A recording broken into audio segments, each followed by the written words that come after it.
right, how is everybody in outlaw country world doing today? Hope everybody's having a good day. Miserable day here on the west coast, let me tell you. Pounding down rain and windy. It's ugly. So I'm taking a little bit of time here and doing a video that I promised I would do for one of my subscribers, for Mary. Mary, I hope you see this one. And also for anybody else that's just interested in this. I talked a while ago about doing a video of my moonshine process and what I do and how I do it, and I'm going to do that this weekend. Actually, I'm taking the weekend, staying at home. I've got a bunch of stuff to take care of here at home and in my shop, and then I'm going to do a run of bourbon. I'm going to make some bourbon whiskey. So I will video that whole process. It'll be a couple weeks before that video comes out because I got to make the mash this weekend, let it ferment for about 10 days, and then run it. So it'll be a couple weeks before the video comes out for that. But in the meantime, I wanted to show you how I built this bad boy. So anyways, I'm going to go through it. So this is my entire still setup. Okay. And this is a 18-gallon milk can, stainless steel, 18-gallon stainless steel milk can, and they come with a lid. And then so that's my main still, and that sits on a burner, a propane burner. I run propane just because it's a lot easier. Actually, my burner's right here. So there's my burner. Right. So set the burner up wherever I'm doing my run. Set the burner up, make sure it's nice and stable, and then I set the main pot on the burner. And then this is a 2.5-inch copper column. Okay, and so all this copper stuff is the stuff that I built. I bought the stainless steel pot at a local dairy supply company. You want to buy a good one. You can get them online, but get a good quality one. They're about $250, 250 Canadian dollars is what I paid for that one. And then this one here is a 3.5 gallon, and that one I paid about $120 for that one, $100 maybe. They both come with lids, and then you do your modifications from there. So that's the main pot, and that's where your mash goes into. Once it's all fermented and done, your mash goes into there on the burner. This one just sits on its own, and this is your thumper. Okay, and your thumper, doubler, whatever you want to call it. All the old-time moonshiners call these a thumper, thump keg, or doubler, whatever. So your liquid, it's not alcohol. Okay, it's mash. It's just a mash. Your liquid mash is in there. It heats up to a certain temperature. And for me, that temperatures are somewhere around 155, 157 degrees is where it starts to steam up into the column. Okay, it goes through, it steams up, it goes into here. Okay, and it goes the vapors go into the bottom of this. This thumper gets filled with just about a gallon, 3/4 of a gallon of either flavors. If you're going to do a flavored whiskey or a flavored rum, whatever. If you're just doing a spirit, like a vodka, you fill this with just vodka from your past run, the stuff that you don't want to drink, which is called the tails. You throw the tails, you collect them, you throw them in here. If you're doing a whiskey, you throw the tails of the whiskey run in here, about a gallon, 3/4 of a gallon of them. The vapors go into that. And what happens is when these vapors come off of here, okay, when the vapors come off of here, if I was to run just that part of the still, it would come off at about 150 proof, okay, which is 75% alcohol. Okay, when it goes into here, the vapors go into there, they re-vaporize with even more alcohol. Okay, then they come up out of here and they go down this, which is, this here is your condenser. Okay, so the vapors come down your condenser. you hook water up to here and you hook water up to here. Okay, so you hook water, feeds in through the bottom of the condenser, comes up, and then you just put a hose here to drain on the ground. So it's cold water coming in the bottom, and this is a tube inside a tube, is the easiest way to explain this. Okay, this is 1/2 inch copper sleeved over with 3/4 inch copper.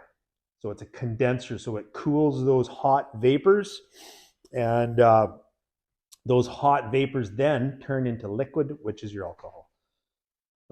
That's kind of a down and dirty brief explanation of it. When the vapors come out of here, because I'm running the thump keg or doubler, the reason they call it a doubler is because it'll take it from 150. It's not a true doubler, but it'll take it from 150, 155 proof, which is 75-ish% alcohol, and it'll come out of here at about 185. Okay, which is like 75%, close to 80%. Sorry, 185 is 180 is 90%. 180 proof is 90% alcohol.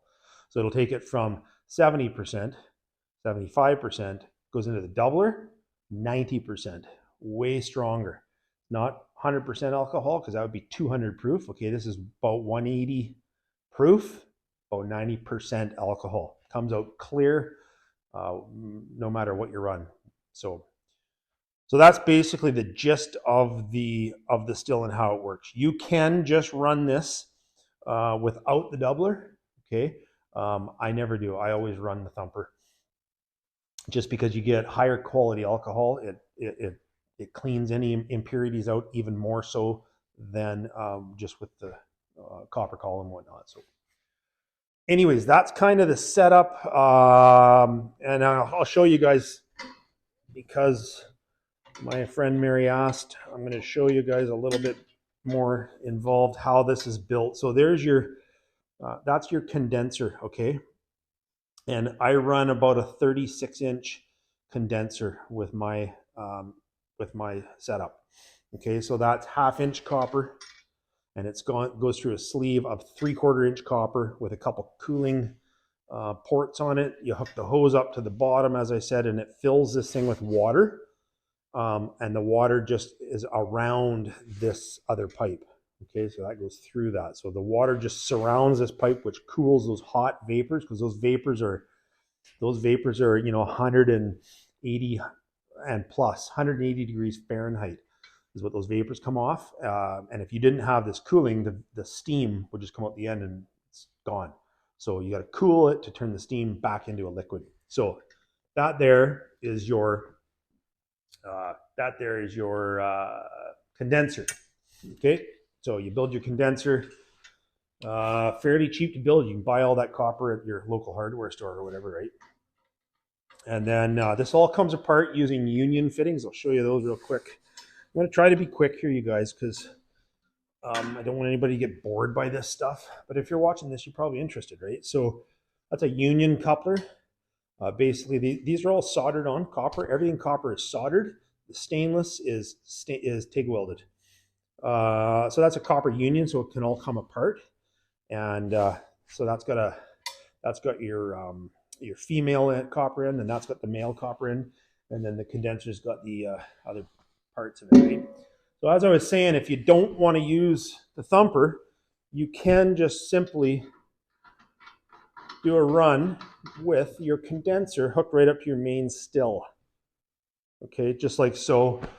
And it'll come off at 150 to 155 proof, so 75-ish% alcohol. Works fine. It's just not how I do it. I always run the thumper. Okay. So, and again, everything's union fittings, so it comes apart, goes together easily. This here is another mini thumper. Okay, that's just a mason jar with a lid and a piece of copper top, and you sweat those those fittings all on. That's all soldered together. And I use this little thumper for flavors. If I'm doing a lot of flavors. So a whiskey that I do now it's a bourbon. I call it a bourbon, okay, and there's a reason, because of the grain bill. But this bourbon that I do it's a salted caramel bourbon. Excuse me. So it's a salted caramel whiskey. So I put my main mash in there. Okay. And then what I do is in this big thumper, I put a tails of a bourbon from before, just straight bourbon, no flavor. Okay. And then I add a bunch of caramel into that thumper.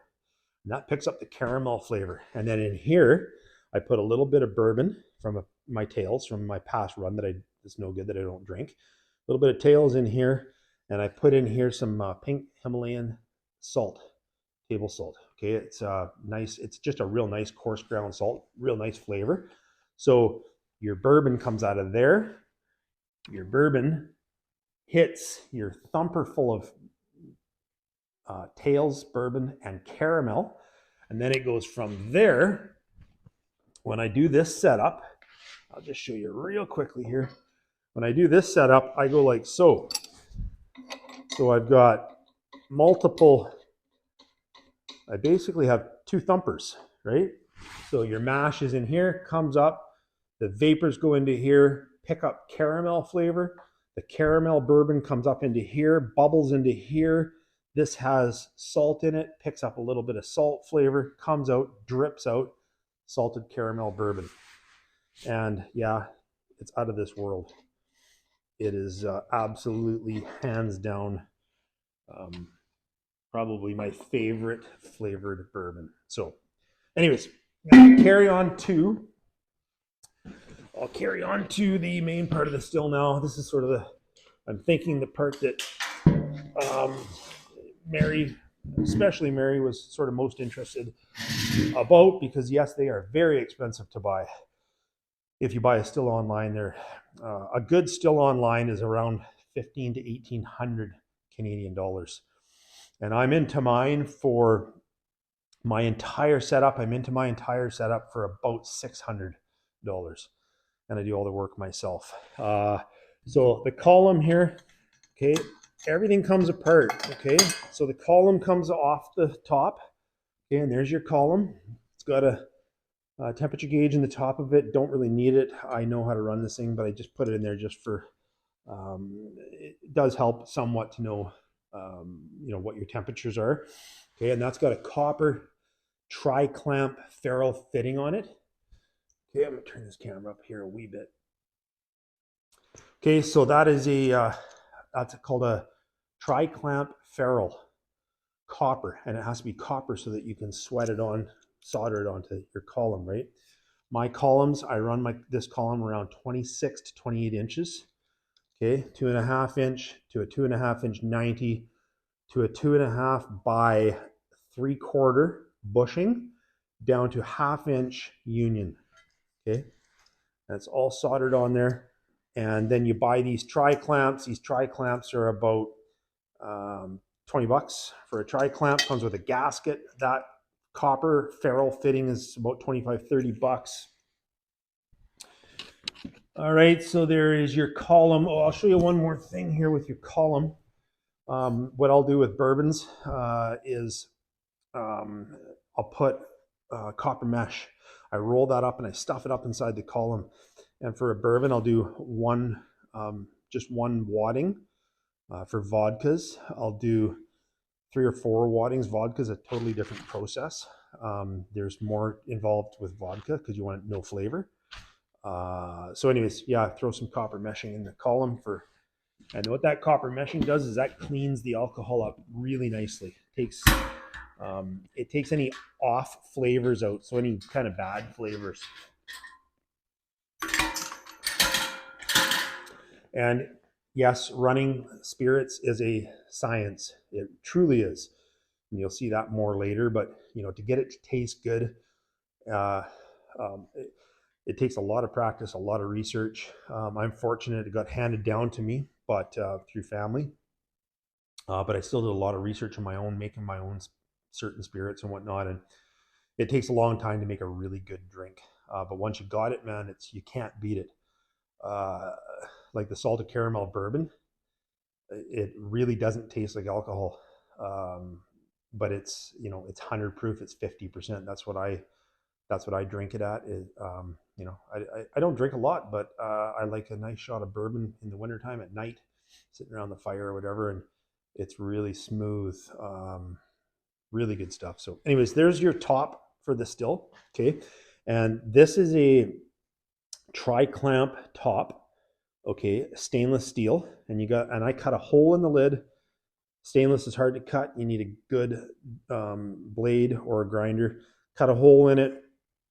Put the reducing. So this is a 3.5 to 2.5 reducing tri-clamp stainless steel. You can buy these at their dairy supply places.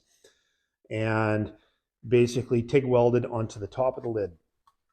Okay, that's TIG welded on the top of the lid. And that sits on your still, right? And then as you can see, you got your clamps here, right? It's got a gasket inside there. It's got to be, this has to all be food grade stuff. It's got a gasket in there, clamps down. That's that. All right. And then, as I said, you've got your gasket that goes in between here, between your tri-clamps, your ferrule fittings. Your tri-clamp goes on, okay, and that seals it so no gases escape, right? And let's just turn that up a wee bit for you here, right? So that seals everything so no gases escape. And then, you know, you either run your thumper setup, as I said, or you can just run your condenser right off of your still. So again, it's you know, they're not super easy to build, but they're not super hard to build, right? And I built mine myself because I wanted a certain size, I wanted it to function a certain way, and I didn't want to pay a fortune for it all. So the very last thing that I'm going to show you here, okay, very last thing is this here, okay? Okay, this thing here, this is called a proofing parrot, okay? And what this does is when this is all set up and together, this column drips into here, okay? So the alcohol now, the liquid alcohol, obviously it's liquid, it drips into here, it fills this parrot up. This parrot comes up and overflows, and I put a hydrometer in here. And what the hydrometer does is the hydrometer tells me exactly, as the still is running, it tells me exactly the alcohol content. So I know it's 150 proof or 180 proof or 185 proof or whatever, because it says right on there what the proof is. And that's when I know, that's how I know when to start collecting for consumption and when to cut the still off and shut it down, because I don't want bad flavored stuff. I don't want bad tasting stuff. I want it to all be good. So, man, it feels like a whirlwind. I hope that wasn't too much, but I hope that explained enough. You know, if you don't have the capability to solder, almost all plumbers know how to solder copper, and it's fairly easy to learn. If you don't have the means to do TIG welding of stainless, which a lot of people don't, I do, you can take it in and have, you know, if you got it all prepped, you can take it in and have it welded up for a fairly reasonable price. So definitely far cheaper than buying a still, but you got to know, you got to be pretty handy to build one. So anyways, people, that is how I built my still. It works unbelievably. I can run, I usually put in about 15 to 17 gallons in here. And when I'm done running 15 gallons, let's just use round numbers here, 15 gallons of mash, I will end up with about 5 or 6 gallons of alcohol cut down to 100 proof, which is 50% alcohol. Store-bought's 40%, mine's 50%, and I end up with about 5 gallons of 50% from 15 gallons of mash. My mash is Canadian rye. It doesn't have to be Canadian rye. You can use any kind of rye, but I live in Canada, so it's Canadian rye.